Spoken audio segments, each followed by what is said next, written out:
So today I'm going to be replacing the wheel hub on this car. It's a Chevy Blazer 2003. When the wheel hub goes bad, it's going to sound like the transmission or something sounds dry when you're driving it.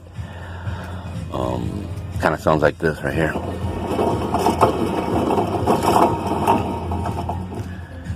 So I've already got the caliper. Took it off already. Got that out of the way. And now I need to remove the rotor.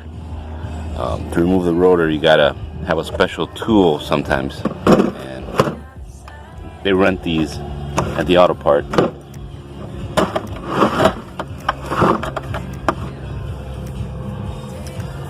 And I'm gonna remove that and we'll be right back. So I had problems removing the rotor off the old hub. So I just went ahead and bought a new rotor. I needed it anyways, so this was pretty simple to remove. It's just 3 bolts, 1, 2, and another one back there.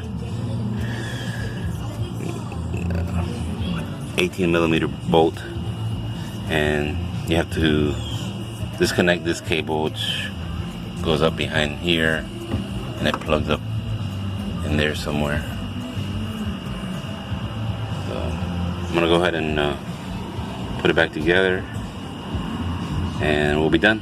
Pretty simple to do. And here it is, completely assembled. This is the old one. This is the cable I was telling you about that needs to be plugged in. Comes around back here, comes out through here, goes around, plugs up in there. This is the old one. It looks like around the back. Definitely need a replacement. And that's it.